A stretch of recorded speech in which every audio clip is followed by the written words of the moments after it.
Mi nombre es Hugo Encorrada, tengo la bendición de servir como director de alabanza en The Heights en español.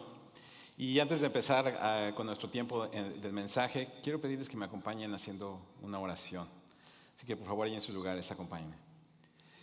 Dios santo y misericordioso, que tu Espíritu Santo nos dé esta mañana un espíritu de sabiduría y entendimiento para que con los ojos de nuestro corazón iluminados conozcamos la esperanza a la que Cristo nos ha llamado, las riquezas de su gloriosa herencia en nosotros y la grandeza de su poder para los que creemos. Y es en su nombre que te pedimos todas estas cosas. Amén.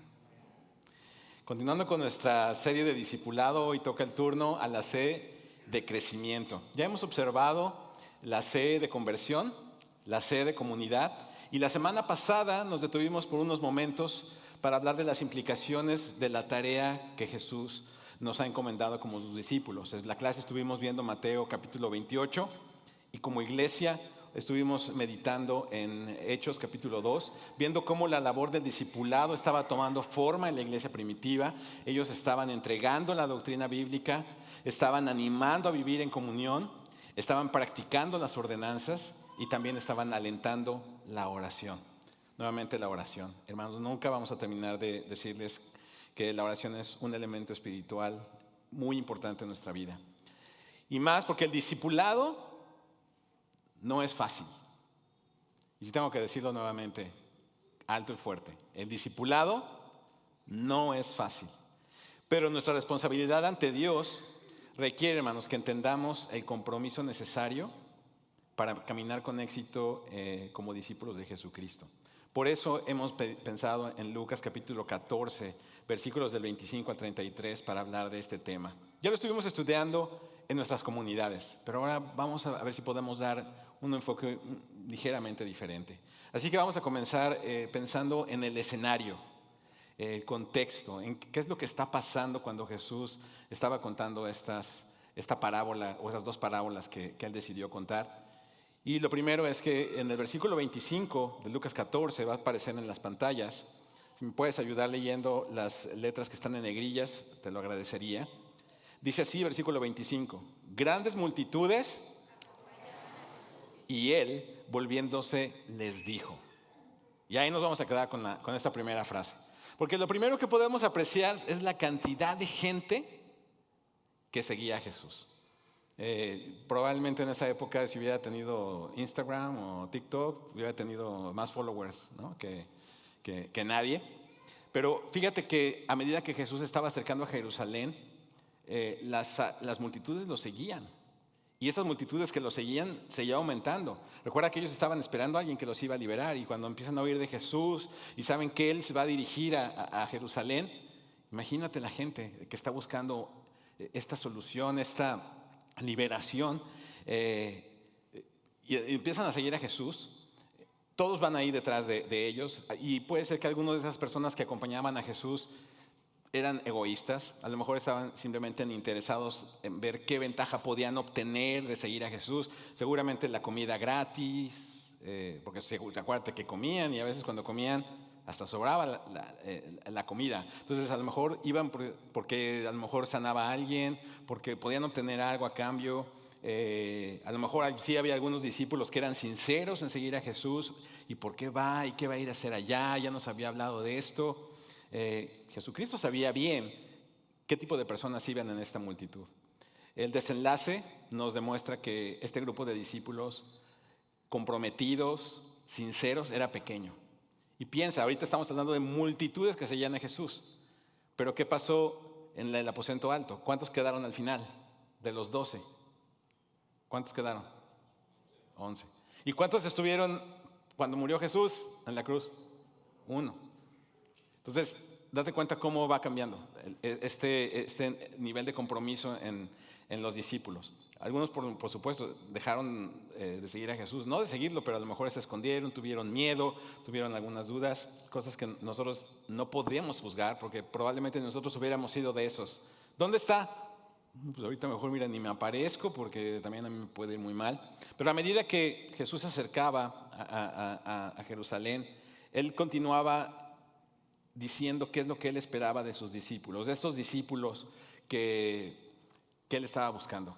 Si tú regresas allí en tu Biblia, no está en el texto aquí en la pantalla, pero ve a Juan capítulo 6, versículo 66. Estoy seguro que este versículo nunca se te va a olvidar, porque es el 666, pero no tiene que ver con el número que vemos luego en Apocalipsis, ¿no?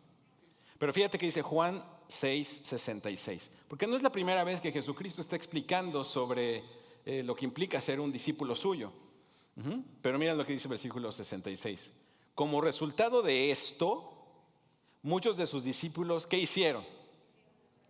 Se apartaron y ya no andaban con él. En el momento en el que Jesús, porque él nunca modificó su mensaje, nunca modificó sus demandas con tal de seguir teniendo más gente. Él dijo, esto es lo que yo espero. Pero a veces era tan duro que algunos mejor se iban. Estos discípulos que no estaban tan seguros de este compromiso que estaba demandando Jesucristo. Jesús reconoció esta división entre la multitud y entonces tiene que aclarar a ellos. Sí, estaba toda la multitud y entonces vemos otra vez lo que leíamos en el versículo número 27, que esas multitudes lo acompañaban y él se volvió y les dijo. Así que vamos a tener un poquito más de contexto aquí y vamos a regresar unos capítulos más atrás. ¿Qué tanta gente habría estado con Jesucristo para este momento? Lucas capítulo 12, versículo 1 dice, entre tanto, una multitud de miles y miles se había reunido, tanto que se atropellaban unos a otros. Jesús comenzó a hablar primero a sus discípulos y les dijo, cuídense de la levadura de los fariseos. O sea, Jesús está viendo que está mucha gente ahí y nos dice, wow, mira qué populares somos, ¿no? Sí está funcionando el mensaje que estamos compartiendo. Se preocupó Jesús y les dice a sus discípulos, pero hay mucha hipocresía aquí. Él tiene que marcar estas señales rojas, señales de alerta. Entonces estas multitudes debían saber que no era suficiente con decir que estuvieron ahí. Es que yo fui de los que estuvo ahí cuando Jesucristo entró a Jerusalén. Ya eso me hace bueno. Yo soy de los que estuvo ahí cuando empezó Heights en español. No estoy hablando aquí en contra de nadie, hermanos, pero a veces así somos, ¿no? Somos muy dados a hacer este mismo tipo de cosas. Yo estuve ahí con Jesucristo. Yo escuchaba sus enseñanzas, yo iba a todos los cultos, yo iba a la comunidad bíblica, yo iba ahí, yo ahí estuve. Ok, es más, vimos sus milagros. Es más, comimos con él el día que hizo la multiplicación de los panes. Yo ahí comí de esa comida que él dio ahí. Jesucristo les está pidiendo, miren, eso no es tan importante. Lo más importante es que evalúen qué es lo que requiere el discipulado y que sean conscientes de lo que se necesita si es que quieren acabar la carrera. ¿Ok? Así que el primer punto de nuestro mensaje de esta mañana es el llamado radical del discipulado. El llamado radical del discipulado. Versículos 26 y 27, seguimos en nuestro texto bíblico. Si alguien viene a mí y no aborrece a su padre y madre, y su mujer e hijos, a sus hermanos y hermanas, y aún hasta su propia vida, no puede ser mi discípulo. El que no carga su cruz y me sigue, no puede ser mi discípulo.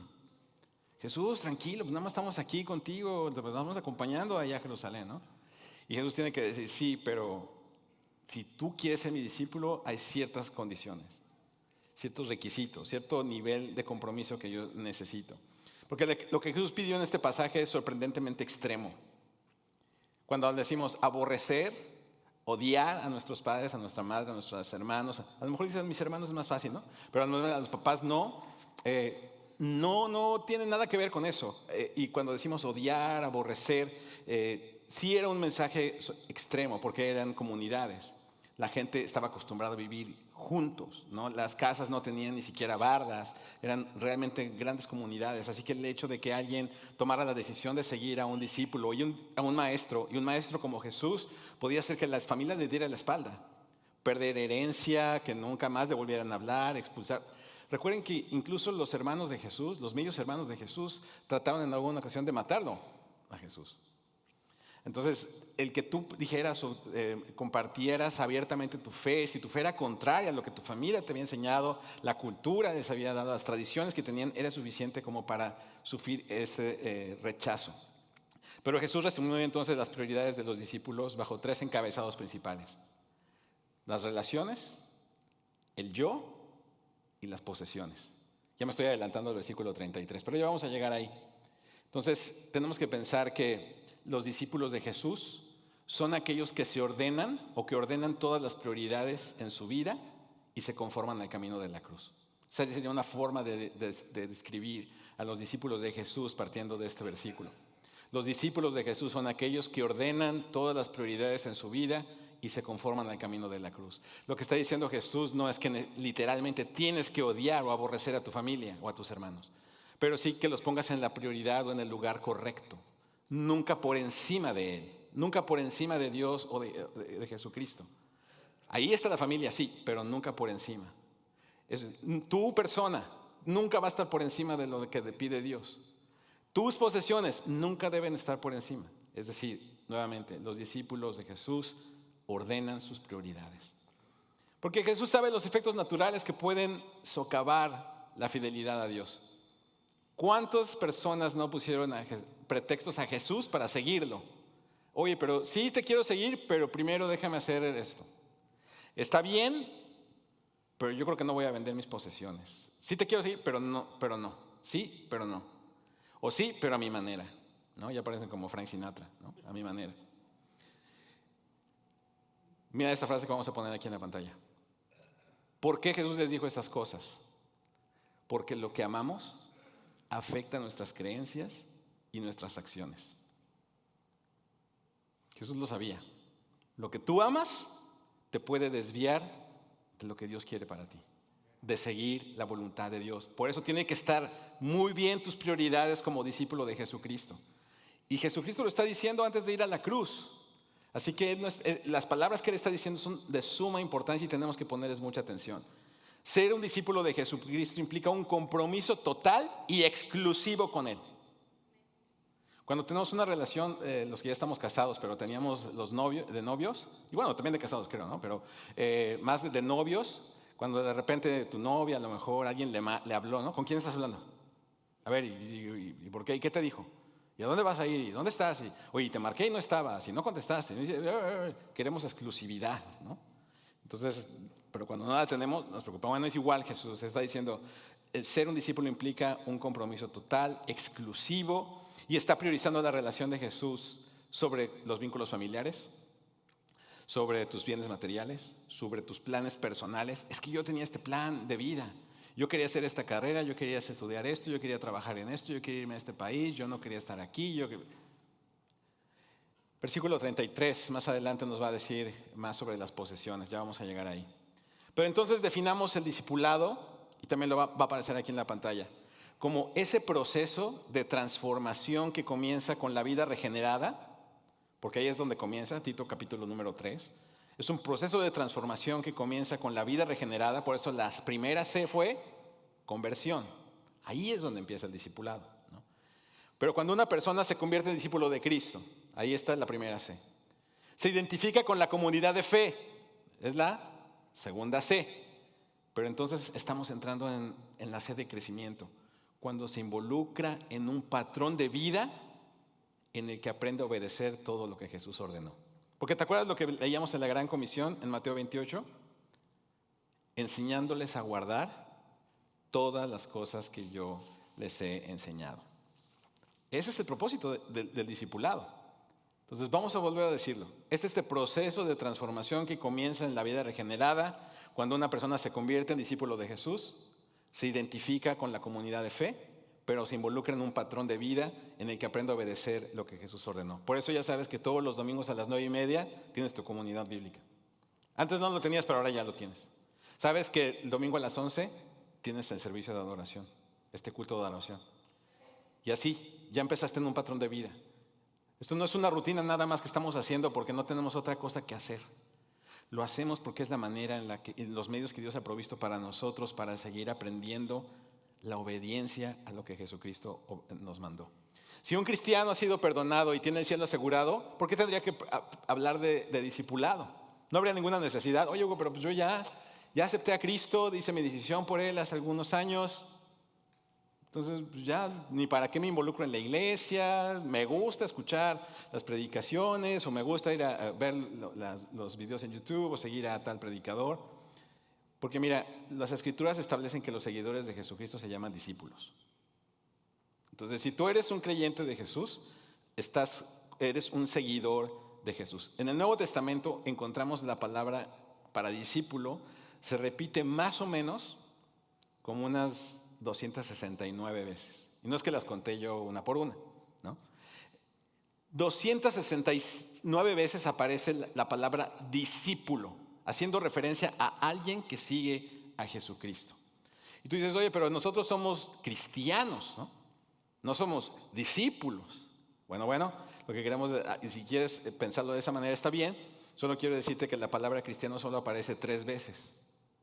Y una de esas veces es una ofensa, porque la palabra cristiano empezó como un insulto para aquellos que eran seguidores de Jesucristo. Era el cristiano. Hoy podríamos decir el aleluyo, ¿no? Ahí viene el aleluyo. Sí, cristiano empezó como una ofensa, como una palabra, una manera de humillar a alguien que era un seguidor de Jesucristo. Pero por supuesto que es importante el uso de la palabra cristiano, sí, ya lo vamos a ver. Pero la orden de hacer discípulos es de seguir a Cristo. Porque está diciendo, tomen su cruz y síganme. Entonces tenemos que seguir el ejemplo de Cristo. El propósito es seguir a Cristo. Si tú estás aquí para seguirnos a nosotros, te vamos a defraudar, te vamos a fallar.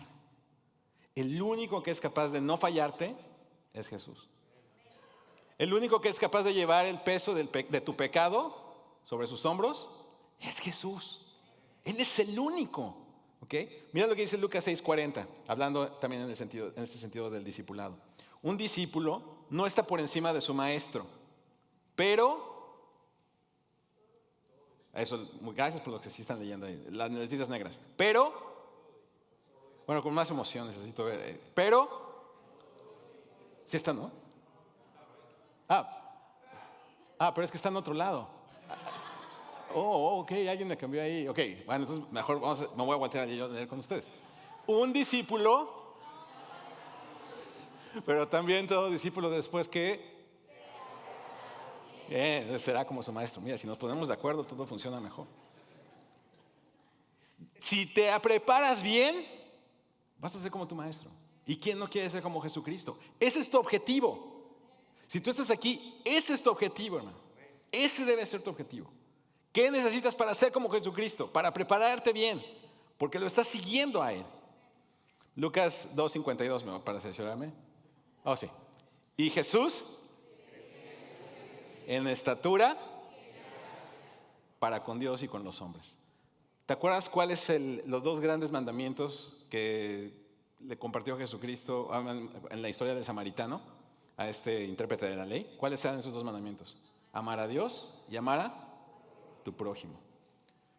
Jesucristo nos dice la palabra que Él crecía en sabiduría, en estatura y en gracia para con Dios y para con los hombres. Y ese es el ejemplo que tú y yo tenemos que seguir. Entonces tú también tienes que crecer en sabiduría. Tú también tienes que crecer en estatura. Tú también tienes que crecer en gracia. ¿Para con quién? Con Dios. ¿Y para? Así que nosotros estamos aquí para ayudarte, para enseñarte cómo amar más a Dios. Y para que ese amor que tienes a Dios se traduzca en amor hacia tu prójimo. Así que es revelador que la palabra cristiano se utilice solamente 3 ocasiones. Pero después nosotros la adoptamos. Si fue al principio una ofensa, un insulto. ¿Pero por qué la adoptamos? Porque la palabra cristiano significa pequeños cristos. Entonces tú dices, yo soy cristiano. ¿Qué estás diciendo? Soy un pequeño Cristo. Es una grande responsabilidad. Cuando tú dices, sí, yo soy cristiano, ¿de verdad? Hermanos, a veces, que Dios nos perdone, pero a veces nuestro testimonio dista mucho de reflejar a quien realmente Cristo era.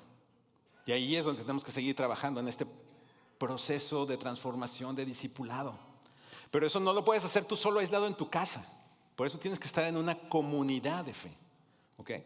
Estos primeros discípulos estaban, por supuesto, en distintos niveles de compromiso. Unos estaban muy comprometidos, Otros estaban probablemente, pues, soy cristiano, ¿por qué? Porque aquí voy a la iglesia, ¿no?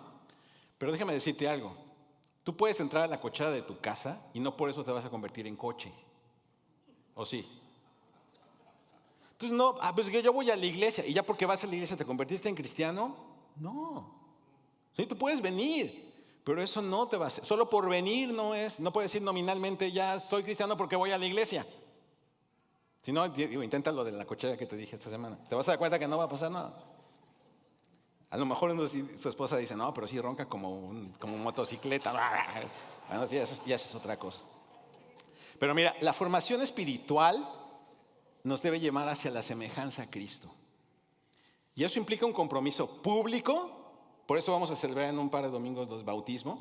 Y tú ya te bautizaste y hiciste un compromiso público y personal. No dijiste, vamos a bautizar yo y toda mi familia. No, tú ya te bautizaste. Hiciste un compromiso público intencional de vivir como discípulo de Jesucristo para ser transformado a su imagen.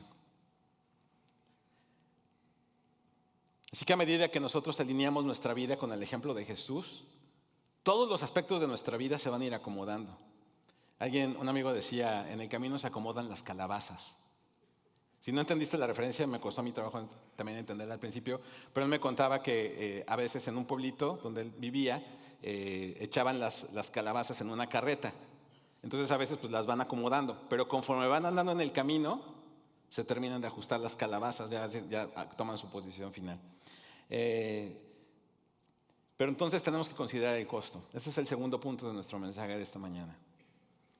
Por eso Jesucristo utiliza dos circunstancias diferentes para ilustrar este punto que nos quiere decir. Porque el discipulado requiere un compromiso consciente, hecho con una estimación realista. Así que, ¿cuáles son estas historias o estas parábolas que contó Jesucristo para mostrar su punto? Bueno, el primero lo vemos en el versículo número 28. A ver, déjame ver. Sí, estamos bien. Pero ¿quién de ustedes no se sienta primero y calcula el costo para ver si tiene lo suficiente para terminarla? No sea que cuando haya echado los cimientos y no pueda terminar, todos los que lo vean comiencen a burlarse de él diciendo, este hombre, míralo, así muy comprometido en la iglesia hace unos años, ¿no? Y ahora ni va. No, es que yo me acuerdo cuando él dijo que era cristiano, no, hombre, pero iba a la femenil y se quedaba afuera, ¿no? Porque no lo dejaban entrar. Pero hasta en la femenil iba este hermano, ¿no? Pero ahora ya ni va. No, ya se desapareció, quién sabe qué fue de él. 3 años ya que ya no viene a la iglesia. Nos puede pasar, hermano. A lo mejor sí empezaste muy bien, de repente ya, ¿cuántos casos no hay en la iglesia? Y eso sucede por lo que estaba diciendo Jesucristo. Muchos sí quieren seguirlo porque les gusta lo que está diciendo. Pero cuando ya se trata de tu vida personal, de los cambios que tienes que realizar en tu vida, no, ahí sí yo creo que ya no. Alguien hizo algo que ya no te gustó, ya alguien no te vio como a ti te gusta, cosas que hemos comentado anteriormente, ¿no? Es que nadie me saludó, ¿y tú a cuánto saludaste? ¿No? Ya parezco yo disco rayado, pero hermano, es que esa es la realidad. A veces nos enfocamos más en lo que los otros no hacen que en lo que nosotros no hacemos. Entonces, si queremos compararnos, comparémonos con otros, pero en lo que sí hacemos. Yo sí voy a hacer esto. Y ellos no hacen, no importa, yo sí lo voy a hacer. ¿Ok? ¿Por qué? Porque estoy siguiendo el ejemplo de Jesucristo. Otra vez, ¿tú como quién quieres ser? ¿Como Jesús? ¿O como el hermano que te hizo caras en la mañana? Dice, no, porque algunos te van a decir, no, para ser así, no, mejor ya no voy a la iglesia. No, hermano. Aquí estamos para ayudarnos todos juntos en este camino. No es algo que tú y yo podamos hacer solos. Versículo 31, tenemos el segundo ejemplo.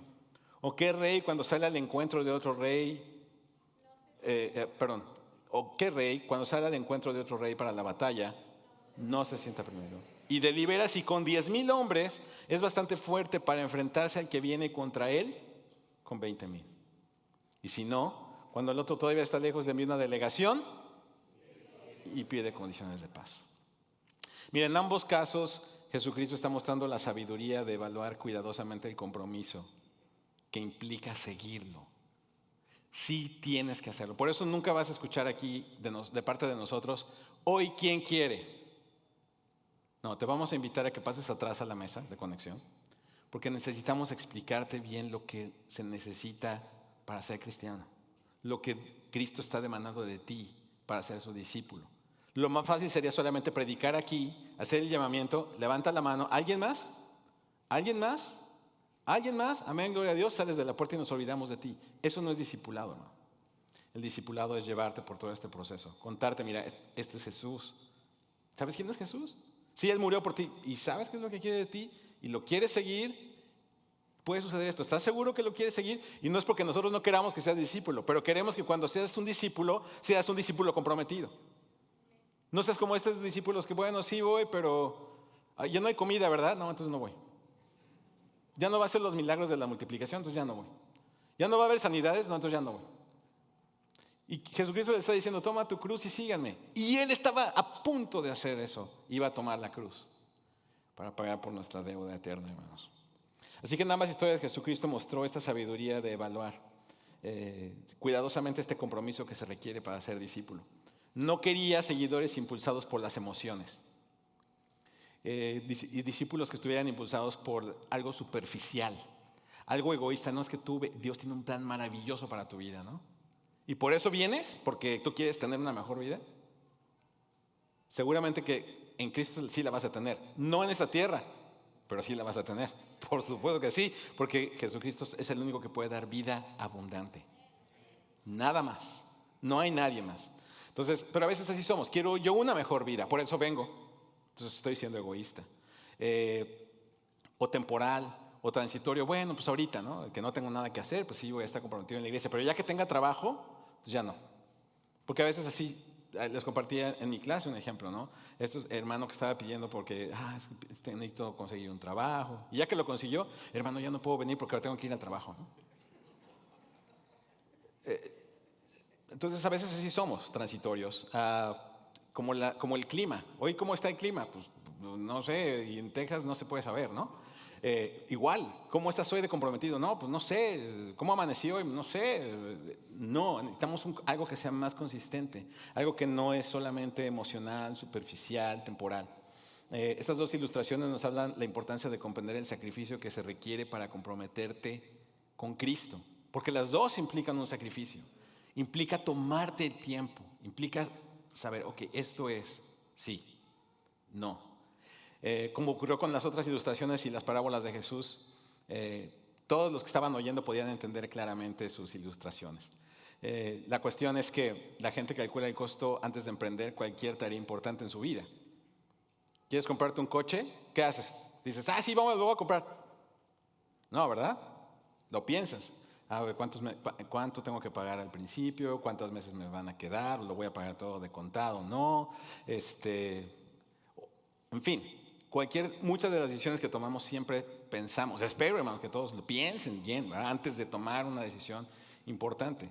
¿Cuánto más importante es calcular el costo de ser un discípulo de Jesucristo antes de comprometerte con Él? No te estás comprometiendo con nosotros. No te estás comprometiendo con la iglesia.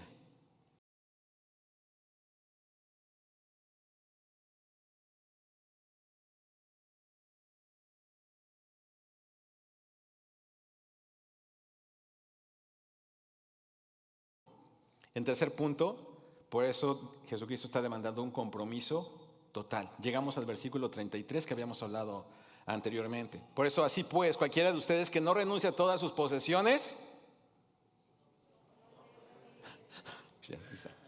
¿Cuántas veces llevamos no puedes ser mi discípulo? ¿Cuántas veces lo ha dicho Jesús? 3. 3 veces ya lo dijo. ¿Será importante que le hagamos caso a Jesús? No puedes ser mi discípulo. No, Jesús, ándale, dame chance, ¿no? No puedes ser mi discípulo. Ándale, te prometo que la próxima sí no voy a fallar. No puedes ser mi discípulo. Porque esta frase nos habla de que las elecciones del discipulado no siempre son fáciles. Seguir a Jesús y compartir su cruz puede significar que tus amigos, tus vecinos, tus familiares no siempre entiendan por qué cambiaste de la noche a la mañana. Porque antes era así y ahora ya no es. Y algunos no te van a apoyar, No van a decir, qué bueno, es por su bien. No. A algunos les va a dar coraje, ¿no? Nuestra comprensión de lo que significa contar el costo no puede ser solo teórica. Tenemos que enfrentarnos a nuestras circunstancias y decir, bueno, esto es lo que está pasando en mi vida ahora. ¿Sí puedo tomar esta decisión o no puedo tomar? Estás invirtiendo para el reino de los cielos, estás invirtiendo para la eternidad. Para aquellos que han contemplado contar el costo, puedes estar seguro que ellos estarán listos cuando llegue el momento. Cuando Jesucristo les demande algo, ellos van a decir, no tengo problema. Nada de esto es superior a mi amor por Jesucristo. Debemos depender de Dios y recurrir a Él para obtener sabiduría. Si llega ese momento de elegir entre Dios y la familia, entre Dios y mis planes, entre Dios y mis posesiones, aquellos que desean seguir a Jesús deben prestar atención a quien tiene prioridad. ¿Te acuerdas cómo decía la Gran Comisión? Toda autoridad me ha sido dada. Y Jesucristo está diciendo, toda autoridad. ¿Hay alguien que te puede decir qué tienes que hacer? Porque puedes también venir a la iglesia diciendo, a mí nadie me va a decir lo que tengo que hacer. Déjame decirte algo así. Si hay alguien que te va a decir lo que tienes que hacer, es Jesucristo. Y un discípulo comprometido va a decir, lo que Él me pida lo voy a hacer. Si tú empiezas a titubear y decir,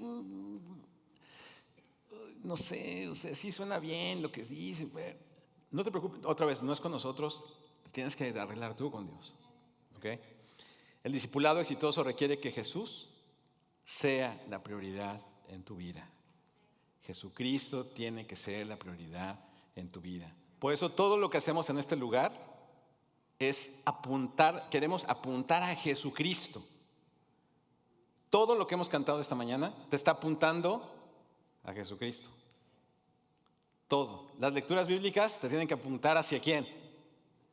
Porque nosotros el punto no somos nosotros. Nosotros solo somos los punteros. Y esta frase me la robé de un amado hermano que aprecio mucho. Nosotros no somos el punto. Somos los punteros, nada más. Eso es lo que somos. Así que debemos de contar el costo de seguirlos si es que vamos a completar este camino, hermanos. Y en conclusión, quiero decirte, si nos visitas por primera vez, que el Evangelio nos llama a los pecadores. ¿Cuántos pecadores hay aquí esta mañana? Todos somos pecadores. No hay justo ni aun uno. Pero el Evangelio llama a los pecadores a la autonegación. Nos desafía a tomar la cruz diariamente y entregarnos sin reservas a Jesucristo. El Evangelio está centrado en Dios, no en nosotros. Nos llama a la humillación propia, no al amor propio. Es que tú tienes que amarte. No, nos está llamando a la humillación propia. Renuncia. Toma tu cruz. Niégate a ti mismo. Y entonces puedes seguir. Nos está hablando de un sacrificio propio, no la autorrealización. No está enfocado en que espiritualmente te sientas motivado psicológicamente, ¿no? No es eso el Evangelio. Aquellos que responden al Evangelio es porque se someten voluntariamente a todo lo que el Señor Jesucristo está pidiendo. Ahora, esto no depende de ti, por supuesto. Estas son las buenas noticias, porque Dios ha provisto medios espirituales para lograr esto. Si tú ya eres convertido, fue porque el Espíritu Santo te convenció de justicia, pecado. Y dijo, tienes que cambiar tu vida. Y entonces Jesucristo dijo, yo ya di mi vida por ti. Está la sangre preciosa que te limpia de todo pecado, que te va a hacer una nueva criatura. Está el Padre Celestial que te adopta como su hijo, te va a cuidar, te va a ayudar, nadie te va a hacer nada. Así que toda esta obra de salvación no es idea tuya, no fue idea mía, es idea de Él. El que comenzó en vosotros la buena obra, la va a terminar. Y esa es la esperanza que tenemos, que en el día de Jesucristo Él la va a terminar.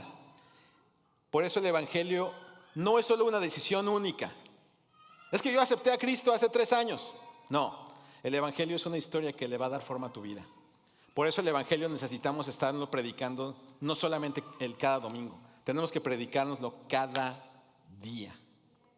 La esencia de nuestra espiritualidad está basada en la palabra de Dios, hermanos. Juan capítulo 8, versículos 31 al 32 dice, entonces Jesús decía a los judíos que habían creído en Él, si ustedes permanecen ¿en qué? Verdaderamente son mis discípulos. Oh, es que no me gusta leerla. La leo pero no la entiendo. ¿Para qué la leo entonces? Busca los que tienen teléfono inteligente, Ahí luego le sale cuánto tiempo en pantalla ocupaste esta semana, ¿no? Ve cuánto tiempo ocupaste en la aplicación de la Biblia. Ni aparece ni 5 minutos, ¿no? Ah, tenía una, ni siquiera la tienes tal vez, ¿no? Si ustedes permanecen en ¿qué? Mi palabra, verdaderamente son mis discípulos. La esencia de nuestra vida espiritual está basada en las Escrituras.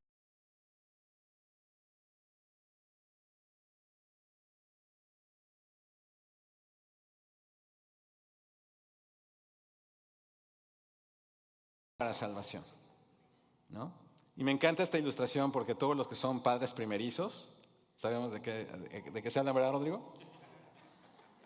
Porque te voy a decir algo, hay unos bebés que como relojito, cada 3 horas, ya tiene hambre y ya sabes que quiere de comer, ya es como relojito. Y luego dices, no, ponle chupete, ¿no? Porque ya no estemos dando lata. O sea, a lo mejor tiene hambre, pero te va a pedir. Pero tú como padre amoroso, si no te pide, ¿qué haces? Lo despiertas y dices, hora de comer. ¿Y de quién depende comer a sus horas? Si el niño no pide, el papá se va a encargar, ¿eh? Pero si el niño pide, así. Por eso dice, decían como niños recién nacidos la leche pura de la palabra. Es la palabra la que te va a ayudar a crecer para salvación. Es primordial para tu formación, porque va a informar cualquier otra disciplina espiritual que tú tengas en mente. La adoración, la predicación, la oración. Si ven a orar, si la palabra de Dios no está ahí, entonces vamos a estar, dice Santiago, piden y no reciben, porque piden mal. Entonces la palabra nos va a informar de cómo debemos orar, cómo debemos cantar, cómo debemos evangelizar. La palabra debe infiltrarse en cada una de nuestras prácticas espirituales. La palabra de Dios debe ser nuestra prioridad número 1 en nuestra vida. La palabra debe ser la que traiga mayor alegría y satisfacción. Así que escucha la palabra, lee la palabra, estudia la palabra, canta la palabra, memoriza la palabra, medita en la palabra, aplica la palabra.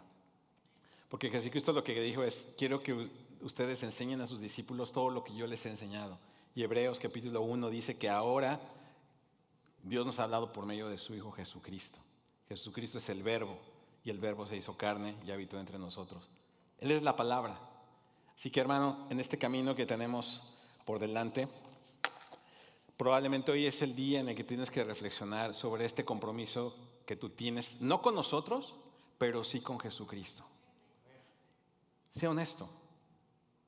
Ahorita voy a orar, vamos a orar.